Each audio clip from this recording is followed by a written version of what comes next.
सुखदेव स्वामी कहते हैं कि राजन, बहुत उत्सव मन रहा है। अच्छा, वो वसुदेव जी की पत्नी है ना माता रोहिणी, इस उत्सव में सब सम्मिलित हुए लेकिन रोहिणी नहीं आई। रोहिणी क्यों नहीं आई? रोहिणी ने मन में सोचा, देखो भाई, रोहिणी है प्रोत्सित गर्भा। शास्त्र में प्रोत्सित गर्भा उसको बोलते हैं जिनके पति संकट में हो। देखो, जिस सुहागिन नारी का पति भगवान ना करे कि अस्पताल में हो, डॉक्टर के पास हो, अथवा जेल खाने में बंद हो, इनके पति तो जेल में बंद है ना मथुरा में, अथवा और किसी संकट में हो, तो एक सधवा नारी को अपने पति को संकट में छोड़ करके कभी नाच गाने में या किसी उत्सव में सम्मिलित नहीं होना चाहिए, उसकी पतिव्रता नष्ट होती है। तो पहली बात तो इसलिए माता रोहिणी नहीं आई।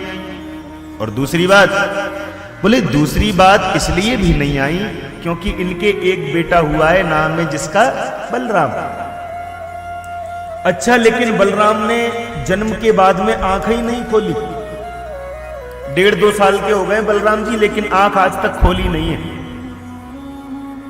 तो मैया को ऐसा लगता है एक बेटा हुआ, पति तो पहले ही संकट में, इसने कभी आंख नहीं खोली, तो जीवन में संकट सा है, इसलिए क्या जाना। लेकिन आज बाबा नंद आए और हाथ जोड़ करके कहा, देवी, बुढ़ापे में मेरे यहां लाला का जन्म हुआ है, मेरे यहां पुत्र रोज रोज नहीं होंगे।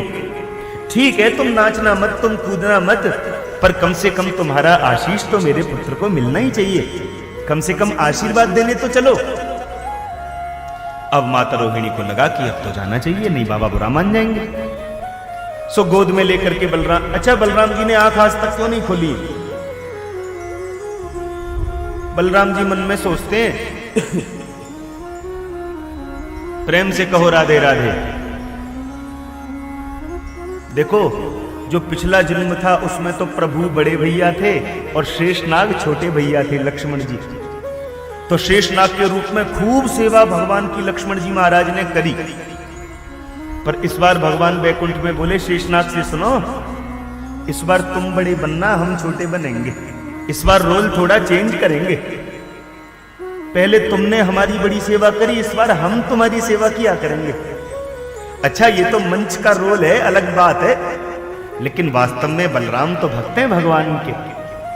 तो बलराम जी मन में सोचते हैं कि भाई, मैं जगत में भगवान से पहले आ तो गया हूं, लेकिन जब तक इन नेत्रों से भगवान का दर्शन नहीं करूंगा, जगदीश का दर्शन नहीं करूंगा, इस जगत को नहीं देखूंगा। ये उनकी भावना है। सो आज रोहिणी जब उनको गोद में लेकर के आई, आकर के कन्हैया को आशीष दिया, सो देखो बलराम जी को तो खुशबू आ गई कन्हैया की। हाँ, शेषनाग है ना, इनके ऊपर ही तो भगवान का निवास है। अब सोचो, जिसके शरीर पर ही भगवान सोते होंगे, उसको क्या अनुभूति नहीं होगी भगवान की। भगवान के नजदीक आते ही ऐसे करने लगे, अरे ये तो मेरे प्रभु की सुगंध है, ये तो मेरे गोपाल, कहीं मेरे प्रभु का अवतार तो नहीं हो गया।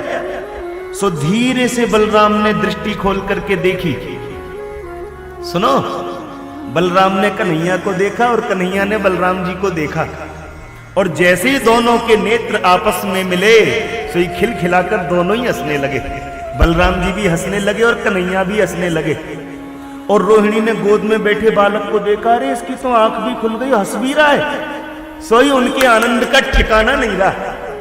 सोई ठुमक ठुमक के फिर तो रोहिणी मैया भी नाचने लग गई, सब गम भूल गई। प्रेम से बोलो राधे राधे।